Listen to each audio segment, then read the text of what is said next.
नमस्कार दोस्तों, मैं कपिल पाटिल एक बार पुनः आपका इस चैनल के माध्यम से हार्दिक हार्दिक स्वागत करता हूं और मैं आशा करता हूं कि आप सभी लोग अपने घरों में स्वास्थ्य और सुरक्षित होंगे। तो दोस्तों, जैसा कि हम लोगों ने प्रीवियस क्लास में बात किया कि किस तरीके से जो रॉबर्ट क्लाइव है, रॉबर्ट क्लाइव की जो रणनीतिक विशेषता रही वो किस तरीके से रही, और हम लोगों ने चार चीजें बहुत महत्वपूर्ण महत्वपूर्ण आगे देख चुके थे। उसमें से एक थी चंद्रनगर। चंद्रनगर में जाकर के जो फ्रांसीसी बस्ती थी, वहां पर जाकर के जो ब्रिटिश साम्राज्य के लोग थे उन्होंने क्या किया था कि अपना कब्जा करना स्टार्ट कर दिया था। और क्या होता है उसके बाद, होता है उसका जो परिणाम होता है उन सारी चीजों का परिणाम होता है प्लासी का युद्ध। और प्लासी का युद्ध जो 1757 का महत्वपूर्ण युद्ध रहा, और वो युद्ध नहीं था सर, वो एक प्रकार का विश्वासघात था। वो विश्वासघात था सिराजुद्दौला के साथ, जो उस समय का नवाब थे।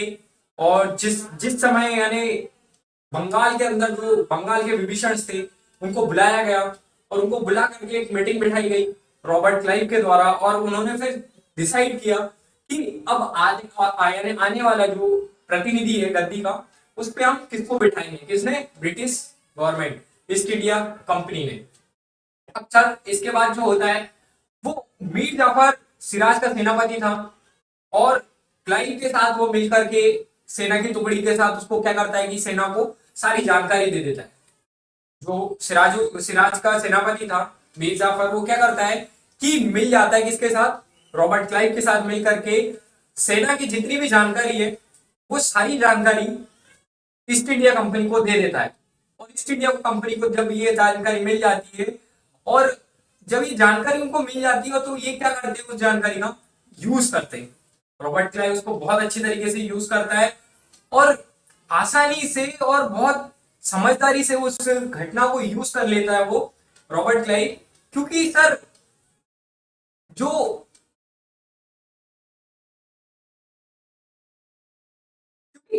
मेनली जो था कि जो अटलरी थी, अटलरी की जो आड़ में बैठा हुआ था सेनापति। अब जो अटलरी के आड़ में बैठा हुआ है, तो वो क्या करता है कि मेनली अटलरी के आड़ में बैठा हुआ था व्यक्ति, और वो बताता है कि भैया वो अटलरी के आड़ में बैठा हुआ है और आप जाकर के उसको मार दीजिए। ये कौन बताता है? ये मीर जाफर बताता है रॉबर्ट क्लाइव को। क्योंकि रॉबर्ट क्लाइव जो था वो ईस्ट इंडिया कंपनी का गवर्नर था, और बंगाल में आ चुका था, और एक बहुत ही जबरदस्त स्मार्ट और मैच्योर व्यक्ति था जो इन सारी घटना को समझ रहा था। और युद्ध शुरू होता है, और युद्ध शुरू हो जाता है सर। और मीर मदन और मोहन जो थे वो कायदे से लड़ रहे थे सर। किसकी ओर से? जो नवाब है, नवाब की ओर से सिर्फ दो ही लोग लड़ रहे थे, मीर मदान और मोहन। तो ये दोनों ही कायदे से अगर लड़ रहे थे नवाब की ओर से। और इसके बाद जो सर सिराज जो था, और सिराज की ओर से विश्वासघात किया गया। और फिर जाकर के फिर सर जो होता है, जो मीर जाफर होते, मीर जाफर जाकर के सिराज से कहता है कि नवाब, आप इस गद्दी को छोड़ दीजिए, और इस गद्दी को छोड़ने के साथ साथ यानी आप यहां से चले जाइए, मैं युद्ध की प्रतिनिधित्व करता हूं और मैं युद्ध को संभालता हूं। और सर एक चीज हमेशा याद रखिए, जो मोनार्की है, एक चेस के गेम में और एक राजशाही के गेम में जो मोनार्की है ना सर, वो बहुत ही महत्वपूर्ण मोनार्की है कि कभी भी राजा को वहां से हटना नहीं चाहिए। जैसे ही राजा वहां से हट गया, इसका मतलब समझ लो कि खेल खत्म हो गया। और जब खेल खत्म हो गया, तो फिर उसके बाद क्या होता है कि अब क्या होता है कि सिराज वहां से चला जाता है। अब सिराजुद्दौला वहां से चला गया, तो सारी की सारी जो बागदौड़ है वो किसके हाथ में आ गई? वो मीर जाफर के हाथ में आ गई। अब मीर जाफर के हाथ में जैसे ही पूरी बागदौड़ आई, तो उसके बाद मीर जाफर क्या करता है? मीर जाफर करता है कि वो सारी सेना को अपने हाथ में प्रतिनिधित्व लेकर के सिराज को उसने वहां से भेज दिया, और जाकर के पूरी सेना की टुकड़ी को संभालने लगता है, और उनसे बोल देता है कि आप जाइए और जाकर के अपने स्वयं को बचाइए। और मीर जाफर कह देता है। तो जब सिराज वहां से चला जाता है, तो ये सिराज के अंदर कौन सी चीज की कमी थी सर? सिराज के अंदर जो कमी थी वो थी लैक ऑफ एक्सपीरियंस की, अनुभव की कमी के कारण वो वहां से गेम छोड़ करके, वो युद्ध छोड़ करके चला जाता है। और जब वो युद्ध छोड़ करके चला जाता है, तो सर जब चेस के गेम से राजा ही चला गया, अगर आपने किसी को चौथी बाजी में ही चेकमेट दे दिया, तो फिर तो सर आपका गेम ही खत्म है ना, आपका गेम ही खत्म हो जाता है। और वहीं पर क्या होता है कि सिराज गेम से बाहर, यानी राजा गेम से बाहर, और इसमें जो रॉबर्ट क्लाइव है उसकी जीत हो जाती है। अब सर सिराज के पास अनुभव की कमी के कारण और उसने मैदान छोड़ दिया, ये उसकी कमी थी, अनुभव की कमी के कारण उसने मैदान छोड़ दिया। और सर वही जाकर के बगैर राजा को बगैर कितना भी लड़े के, यानी राजा के बगैर कितना भी सिपाही कितना लड़ेंगे सर, कोई भी सिपाही कितना लड़ेंगे राजा के बगैर, जब यहाँ पर राजा ने सिराज ने जब खुद ही मैदान छोड़ दिया तो फिर राजा के बगैर कितना, कोई भी सिपाही कितना लड़ेंगे, कोई भी सिपाही राजा के बगैर ज्यादा देर तक और ज्यादा समय तक नहीं लड़ सकते। ये सर सिद्धांत है किसका, युद्ध का। युद्ध के अंदर राजा का होना और राजा का प्रतिनिधित्व करना उतना ही महत्वपूर्ण हो जाता है जितना कि महत्वपूर्ण सेना का होता है। जब तक सेना टिकी है, जब तक राजा टिका है, तब तक सेना आखिरी दम तक लड़ती है। और जैसे ही राजा मर जाता है उसके बाद से क्या हो जाता है कि युद्ध विराम हो जाता है, युद्ध विजय हो जाएगा या युद्ध विराम हो जाएगा। तो सर बहुत सारे इतिहासकार लिखते हैं कि बंगाल के जो बैंकर हैं, जो बैंकरों ने, बंगाल के बैंकरों ने और मीर जाफर ने मिलकर बंगाल को अंग्रेजों के हाथ बेच दिया।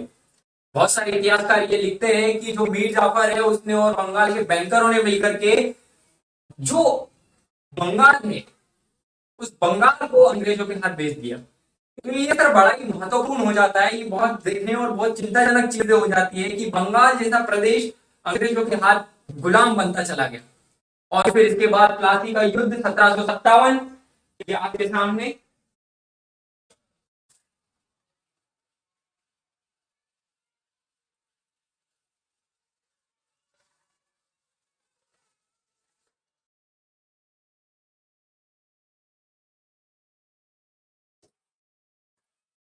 प्लासी का युद्ध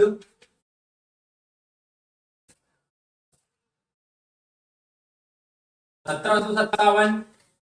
और प्लासी का युद्ध एक युद्ध नहीं था, ये एक्चुअल में एक विश्वासघात था।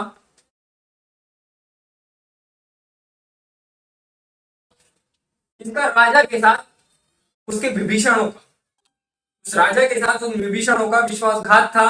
ये इसके अंदर जो लड़ रहे थे, ये मीर मोहन, इसके अंदर जो लड़ रहे थे ये मीर मदान और मोहन लड़ रहे थे, जो राजा की ओर से सही तरीके से लड़ रहे थे। दूसरे जो व्यक्ति थे मीर जाफर,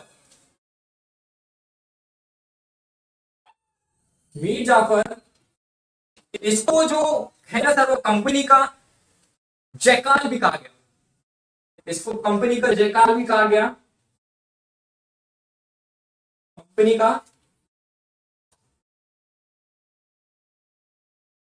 जयकाल भी कहा गया, क्योंकि ये सर ये वो व्यक्ति था, ये विभीषण था सर, और इसने सर बंगाल के अंदर अंग्रेजों के प्रभुत्व को मजबूत किया।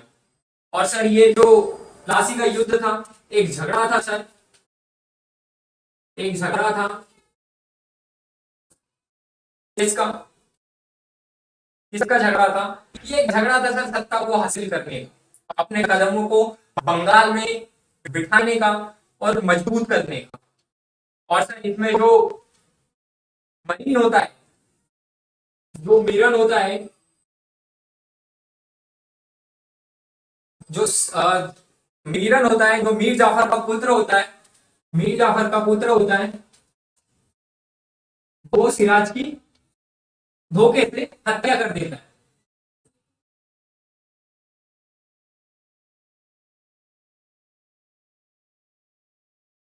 मीर जाफर का जो पुत्र होता है मिरन, वो क्या कर देता है कि वो धोखे से सिराज की हत्या कर देता है।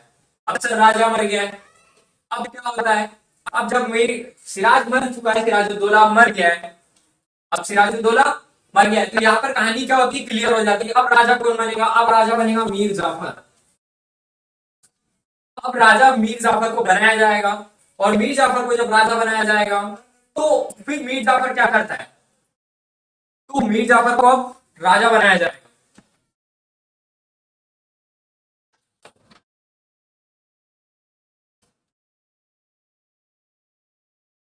और ये युद्ध एक विश्वासघात रहा, और इस तरह यहाँ से भी भारत की तकदीर बदलती चली गई। इस युद्ध के बाद से भारत की तकदीर बदलती सी चली गई और देश में सबसे समृद्ध प्रदेश और देश का सबसे समृद्ध प्रदेश बंगाल जो है वो कंपनी के हाथों में जाता चला गया। और इसके बाद जो अब पैसे की कोई कमी नहीं थी किसके पास, ईस्ट इंडिया कंपनी के पास। 1757 ईस्ट इंडिया कंपनी के पास अब पैसे की कोई कमी नहीं थी, क्योंकि बंगाल जो समृद्ध प्रदेश था वो किसके हाथ में था, वो कंपनी के हाथ में था। और जब साम्राज्य समाप्त करने की, जो साम्राज्य को स्थापित करने की बात आई, तो बात करने के लिए जो क्या चाहिए, किसी भी साम्राज्य को विस्तार करने के लिए या बढ़ाने के लिए या आगे बढ़ाने के लिए क्या चाहिए, किसी भी साम्राज्य को आगे बढ़ाने के लिए, विस्तार करने के लिए केवल एक ही चीज की जरूरत होती है, वो है इकोनॉमी यानी धन। और जो धन था वो समृद्ध प्रदेश बंगाल, वो बंगाल ईस्ट इंडिया कंपनी के हाथ में था। तो समृद्धि और पैसे की तो कोई कमी नहीं थी, इसलिए अब उनका क्या होता है कि अब जो उनका शासन होता है, जो उनका प्रशासन होता है, जो उनका साम्राज्य होता है किसका, ईस्ट इंडिया कंपनी का, वो विस्तार करता है। और यहीं पर जाकर के मीर जाफर गद्दी पर बैठता है। और मीर जाफर गद्दी पर बैठता है और जैसे ही है जब मीर जाफर गद्दी पर बैठता है तो वो क्या करता है, तो वो बड़ा ही खुश होता है, उत्साहित होता है। और उत्साहित होकर के वो क्या करता है कि अंग्रेजों को बुलाता है, अंग्रेजों को, ईस्ट इंडिया कंपनी को बुलाता है, रॉबर्ट क्लाइव को बुलाता है, सभी लोगों को बुलाता है और उनको बहुत सारे उपहार देता है। उपहारों में वो क्या क्या देता है, धन की बौछार कर देता है। वो उपहारों में धन की बौछार कर देता है मीर जाफर। मीर जाफर गद्दी पर बैठ गया है और मीर जाफर जैसे ही गद्दी पर बैठता है इस युद्ध के बाद, तो मीर जाफर क्या करता है, मीर जाफर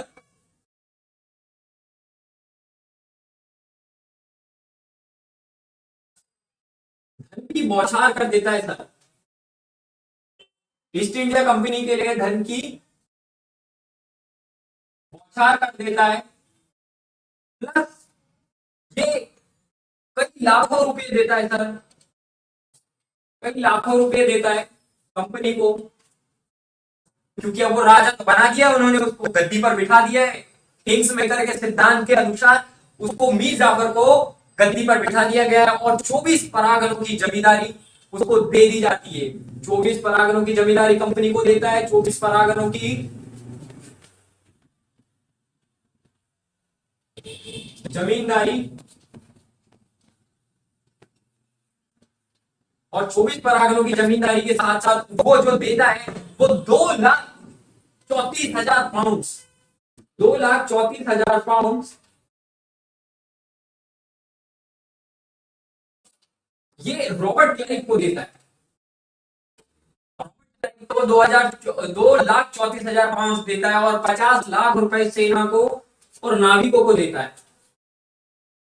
50 लाख सेना और नाविकों को देता है, जो नेविगेटर थे और जो आर्मी थी उसको देता है, उस सेना को देता है पैसा।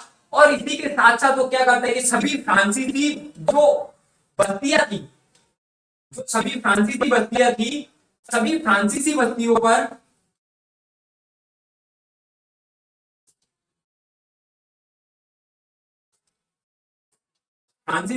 पर अंग्रेजों को आधिपत्य दे देता है,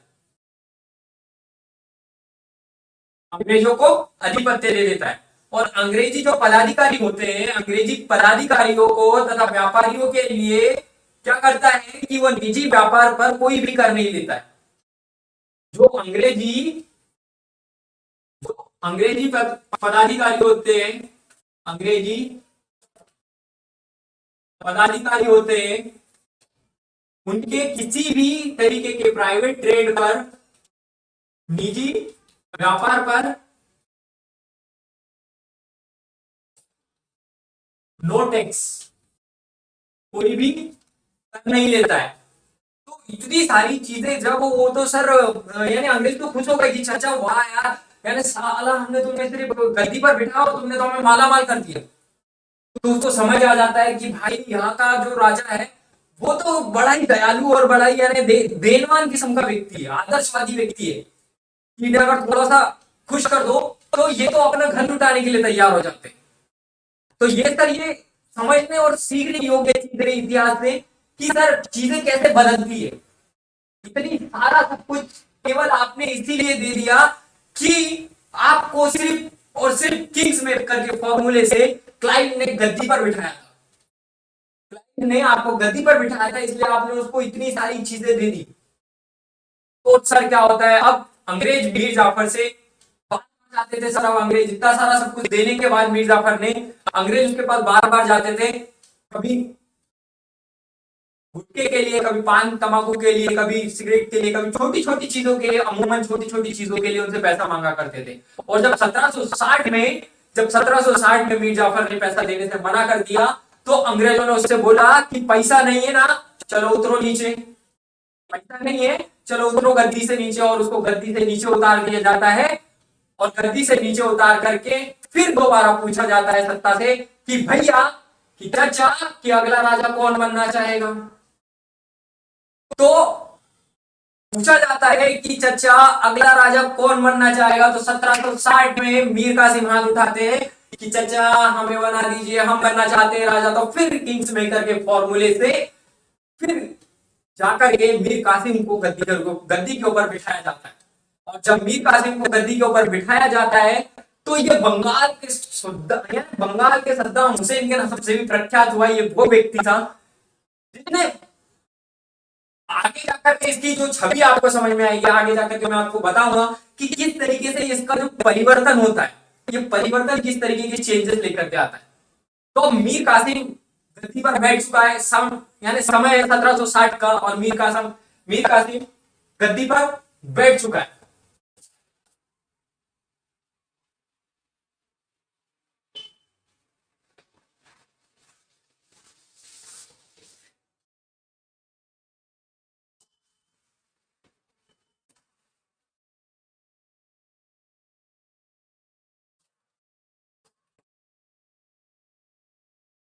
अब मीर कासिम गद्दी पर बैठ चुका है, 1760 का समय है। और जब मीर कासिम गद्दी पर बैठता है, तो इसको बंगाल का सद्दाम हुसैन भी कहा गया।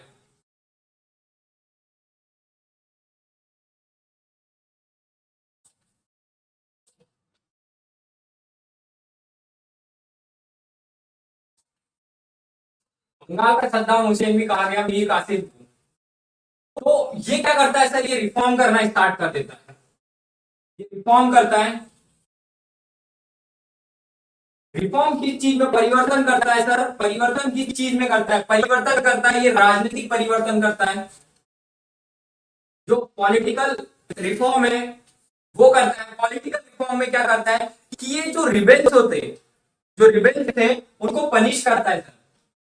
जो अपराधी लोग थे, जो कर उनसे, यानी जो उनसे मुंह उड़ाते थे, उनको क्या करता है कि रिबेल्स को ये पनिश करता है। और जो दूसरा महत्वपूर्ण जो बदलाव करता है ये, वो ये करता है कि ये राजधानी को, जो राजधानी है,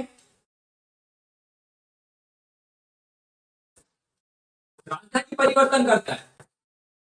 ये मुजफ्फराबाद से राजधानी को हटा करके मुंगेर कर देता है। ये मुजफ्फराबाद से राजधानी को मुंगेर ले जाता है। तो मुजफ्फराबाद से ये राजधानी को मुंगेर ले जाता है। और जब ये राजधानी को मुंगेर ले जाता है, तो फिर सर क्या होता है कि अंग्रेजों की नजर इस पे पड़ती है कि चचा कुछ तो चेंजेस हो रहे हैं, कुछ तो बदलाव हो रहे हैं, और ये दिख रहे हैं। क्योंकि सर कैपिटल, कलिंगर और करेंसी, तीन चीजें हैं जिसको केवल और केवल राजा ही बदल सकता है। इसको जो बदलने का, इसको जो चेंज करने का जो स्टेटस है, वो केवल किसके पास होता है, वो राजा के पास होता है। वो राजा के पास कोई स्टेटस होता है। और जब अगर और यहाँ राजा कौन था, ईस्ट इंडिया कंपनी, ब्रिटिशर्स। तो क्योंकि उन्होंने इसको बिठाया था, ये अपने उससे तो बैठा नहीं था, किंग्स मेकर के फॉर्मूले से इसको बनाया गया था। तो जब ये परिवर्तन करेगा सर, तो परिवर्तन जब ये करेगा, तो इससे क्या होगा, इससे बहुत सारी विडंबनाएं उत्पन्न हो जाएगी अंग्रेजों के बीच कि चचा तुम काहे परिवर्तन कर रहे हो, आप कैपिटल परिवर्तन कर रहे हो, इसका मतलब तुम अचूक परिवर्तन करने वाले हो। और सर सरकार ही सिर्फ इसको परिवर्तन कर सकती है, और ईस्ट इंडिया गवर्नमेंट थी उस समय जो इसको परिवर्तन कर सकती थी, परंतु वो नहीं। यहाँ पर कोई परिवर्तन कौन कर रहा है? यहाँ पर परिवर्तन कर रहा है मीर कासिम। अब ये राजा बन गया, तो राजा बनने के साथ साथ ये राजशाही करने लगा, और सर इसने फिर कुछ और रिफॉर्म किए, वो थे आर्थिक सुधार। आर्थिक सुधार किए, इकोनॉमिकल रिफॉर्म भी किए।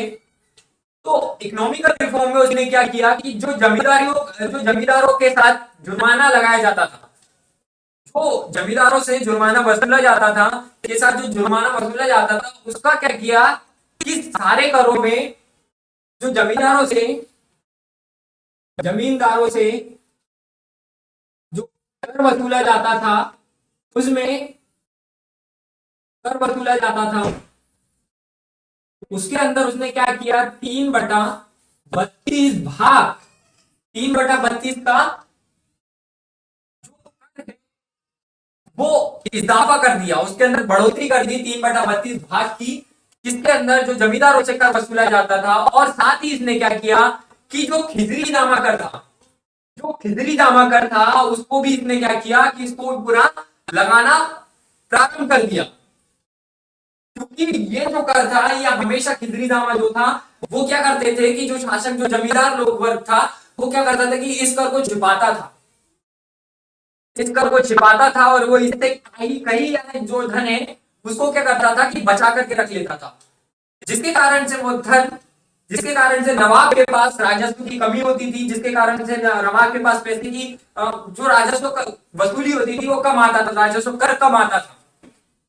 तो राजा ने क्या किया कि नवाब करता है कि 3/32 दिया, जो जमींदारों से वसूला जाता था उसका 3/32 भाग उसमें इजाफा कर देता है। और दूसरी जो चीज महत्वपूर्ण करता है, वो इकोनॉमिकल सुधार में वो खिचड़ी नामा कर लगा देता है। खिचड़ी नामा कर को पुनः लगा देता है, जिसको देने से क्या होता है कि जिसको देने से नवाब यानी जो उस समय के जो जमींदार वर्ग था वो बचता था। अब ये सारी घटनाएं हो रही थी सर, और इसको बैठ करके ब्रिटिश गवर्नमेंट देख रही थी, और वो केवल देख नहीं रही थी सर, वो इस गेम को समझ रही थी। आर्थिक सुधार इसीलिए जरूरी थे क्योंकि economic power is equal to empire. जब आपके पास आपकी इकोनॉमी ई का कॉन्सेप्ट है सर, क्योंकि इकोनॉमी मजबूत होगी तो आपका एम्पायर मजबूत होगा। और मीर कासिम क्या कर रहा था कि अपने साम्राज्य को मजबूत करने के लिए अपनी इकोनॉमी को मजबूत कर रहा था, और इकोनॉमी को मजबूत करने के लिए उसने आर्थिक सुधार किए थे, और आर्थिक सुधार करने की वजह से उसके पास जो कर वसूली वो बढ़ गई। तो सर आप समझ रहे होंगे कि ई का कॉन्सेप्ट आपका कितना महत्वपूर्ण सूत्र है कि अगर आपकी इकोनॉमी मजबूत है तो आपका एम्पायर मजबूत हो जाएगा। तो जिसकी इकोनॉमी मजबूत उसका एम्पायर मजबूत। अब जिसका एम्पायर मजबूत उसका पूरी तरीके से हर चीज के ऊपर कब्जा। और तीसरे जो बड़े रिफॉर्म होता है वो मिलिट्री रिफॉर्म करता है, कि मीर कासिम जो तीसरा बड़ा रिफॉर्म करता है वो मिलिट्री रिफॉर्म करता है, सेना में सुधार। जो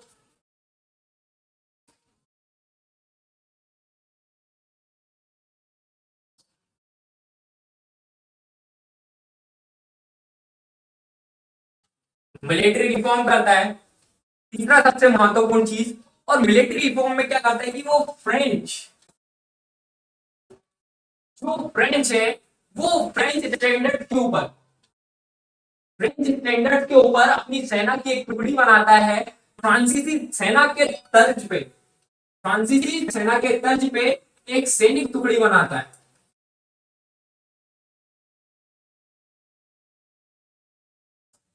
सैनिक टुकड़ी बनाता है, और मुंगेर है, मुंगेर के अंदर तोप खाने को बनाता है, तोप खाना स्थापित किया मुंगेर के अंदर उसने। तो इससे क्या होता है कि इससे जो होता है मेनली क्या होता है कि वो अंग्रेजों को जब ब्रिटिश ईस्ट इंडिया कंपनी को क्लाइव को जब ये चीज पता चलती है कि चाचा ये कुछ बड़े रिफॉर्म्स कर रहा है और इसके रिफॉर्म करने की वजह से बहुत सारी चीजें परिवर्तन होगी, तो वो समझता है और समझ करके इस सारी चीजों को देखता है और देख करके वो क्या करता है कि मीर कासिम को बुलाता है। वो जा करके फोर्ट विलियम्स के जा करके वो क्या करता है कि वहां पर फोर्ट विलियम्स पे क्या करता है कि वहां पर खोजबीन करना स्टार्ट करवा देता है। और फिर यही सीख है सर, यहाँ पर एक बहुत जबरदस्त सीख है और हर व्यक्ति को इस चीज से सीख लेना चाहिए कि शक्तिशाली और जो बदमाश होते हैं, जो शक्तिशाली लोग होते हैं, जो ताकतवर लोग होते हैं और जो बदमाश लोग होते हैं ना सर, वो कभी भी ना उनका बड़ा ही व्यक्तित्व जो है ना वो कभी भी शोषण नहीं किया जा सकता। उनका व्यक्तित्व ऐसा होता है कि उस व्यक्ति का कभी भी शोषण नहीं किया जा सकता जो आपके ताकतवर और शक्तिशाली लोग होते हैं, और जो बदमाश लोग होते हैं उनका कभी शोषण नहीं किया जा सकता। ये इतिहास से सीखने वाली बहुत महत्वपूर्ण घटना है। और ये इतिहास से सीखने, क्योंकि सर ताकतवर कौन है? सर ताकतवर है यूएसए, और सर बदमाश कौन है? आपका नॉर्थ कोरिया। दोनों दोनों पावर है सर, दोनों पावर है, दोनों न्यूक्लियर पावर है। उसको मालूम है कि नॉर्थ कोरिया का दिमाग खसका और वो दाग देगा एक न्यूक्लियर बम। इसलिए यूएस भी उससे सदमे में रहता है, क्योंकि बदमाशों की और ताकतवर की, बदमाश की भी पास ताकत होती है और ताकतवर के पास भी ताकत होती है, पर बदमाश जो होता है ना वो सरफिरे दिमाग का होता है, और जो सरफिरे दिमाग का आदमी होता है ना वो कभी भी कैसे भी करके कहीं से भी कुछ भी कर देता है। इसलिए लोग उससे बचते हैं। इसलिए अमूमन जो व्यक्ति कुछ गलत कर रहा होता है उससे लोग थोड़ा दब करके चलते। इसका मतलब ये नहीं है कि वो गलत का भी साथ देना, परंतु हमें सीख ले लेना चाहिए, क्योंकि सीखने में कोई बुराई नहीं है। तो सर जो मीर कासिम था, अगर इसकी बात की जाए तो इसने जो बड़े बड़े बदलाव किए वो आर्थिक, पॉलिटिकल और राजधानी को परिवर्तन करने वाले और मिलिट्री रिफॉर्म किए। तो पहला वो आपका पॉलिटिकल रिफॉर्म किए, राजनीतिक बदलाव किए। उसके बाद जो दूसरा आपका इकोनॉमिकल रिफॉर्म किए, तीसरा आपका मिलिट्री रिफॉर्म किए। ये तीन रिफॉर्म उन्होंने किए। और जो मेन इसका जो मेन क्राइम था सर मीर कासिम का, वो एक ही रहा सर कि इसका जो मेन क्वेश्चन था ये पपेट की भूमिका में रहा। जो मेन क्वेश्चन था इसका वो पपेट की जो भूमिका थी सर, जो एक कठपुतली की भूमिका में ही रहा। ये कठपुतली बनकर के ही रह गया। किसके हाथों की? ईस्ट इंडिया कंपनी के हाथों की। और he was tired and he was trying become the more and more to be the king but not be the king. इसने बहुत सारा प्रयास किया, he was trying become a king, but sir वो बन नहीं सका। वो बन नहीं सका सर, क्योंकि सर उसने उस चीज को डेवलप नहीं किया। अनुभव की कमी और जो उसके अंदर जो इम्पेशंसनेस थी उसकी कमी की वजह से, सब्र की कमी की वजह से वो उस चीज को हासिल नहीं कर पाया। तो वो राजा तो बनना चाहता था पर राजा नहीं बन सका। वो अंग्रेजों की हाथ की कठपुतली बन करके रह गया। और यही उसका गुनाह था कि सर बनना चाहता था, पर अंग्रेजों ने कहा कि भैया तुम बैठो जाकर के वहां गद्दी पर बैठो, हम कुछ देख लेंगे, तुम वहां बैठो, बैठ करके शराब पियो, मुजरा देखो, आराम करो, चलो चचा वहां बैठो।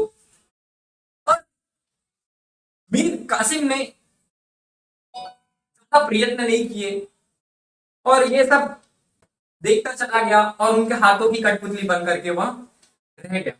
उनसे बोला कि भैया ताज पहनो, शराब पियो, मुजरा देखो और मजे करो, जाम पे जाम लगाओ, आराम करो, मजे करो, बाकी हम संभाल लेंगे, हम देख लेंगे, क्योंकि तुम्हें राजा हमने बनाया है चचा, याद रखना चचा, तुम्हें राजा हमने बनाया, हम जब चाहे तुम्हें गद्दी पे से उतार करके नीचे बिठा सकते हैं। तो मीर कासिम को जब ये अंदेशा हो गया कि उसकी गद्दी कभी भी जा सकती है, तो फिर उसने ज्यादा प्रयत्न करने की कोशिश नहीं की। और फिर सर वो क्या होता है कि राजा को किसी की ताकत का, सर जो राजा होता है ना सर, उसके अंदर एक खासियत होती है कि राजा कभी भी है ना सर किसी की ताकत को बर्दाश्त नहीं कर सकता। जो राजा बनना चाहता है वो कभी भी किसी की ताकत को बर्दाश्त नहीं कर सकता। ईस्ट इंडिया कंपनी राजा बनने आई थी और उन्होंने क्या किया कि उन्होंने मीर कासिम की ताकत को बर्दाश्त नहीं कर सके, और वो क्या करते कि उन्होंने, जो किंग मेकर होते हैं ना सर, वो उनकी जो सोच होती है वो बड़ी सोच होती है। वो बड़े गेम खेलना जानते हैं। वो कभी भी छोटे छोटे गेमों में, छोटे छोटे खेल में उलझ करके अपने समय को बर्बाद नहीं किया करते। वो हमेशा बड़ी योजनाओं के ऊपर ध्यान देते, बड़े लक्ष्य को लेकर के आगे बढ़ते। क्योंकि जिस लोगों ने यूएस की, और सर जो जिन लोगों ने यूएस को मारा था ना सर, जब यूएस अपने उस समय से गुजर रहा था, और उस समय जो लोग यूएस को आग दिखाने लग गए, और जब यूएस को लोग आग दिखाने लग गए थे, जिस समय, किस समय, जिस समय यूएसएसआर और यूएस के बीच जो तनातनी हो रही थी, जो तनाव था उन दोनों के बीच, और जो लड़ाइयां हो रही थी, जो युद्ध हो रहे थे, और जैसे ही जब यूएसएसआर जब ध्वस्त होता है, और जब वो ध्वस्त हो जाता है, तो फिर क्या होता है कि उसके ध्वस्त होते से ही ना यूएस ने एक बड़ी लंबी चौड़ी लिस्ट बनाई, सबको बुलाया, सबको बुलाया, एक एक करके सबको मारा सर, सबको मारा एक एक करके कि तुम भी आओ, तुम भी आओ, सबको मार। क्योंकि जो समझदार व्यक्ति है और जो महत्वाकांक्षी व्यक्ति है, वो कभी भी अपने जीवन में अपने दुश्मन को बिना बीट किए हुए नहीं छोड़ता। वो हर व्यक्ति को उसके कर्मों की सजा जरूर देता है, क्योंकि वो बिलीव करता है इस सिद्धांत के ऊपर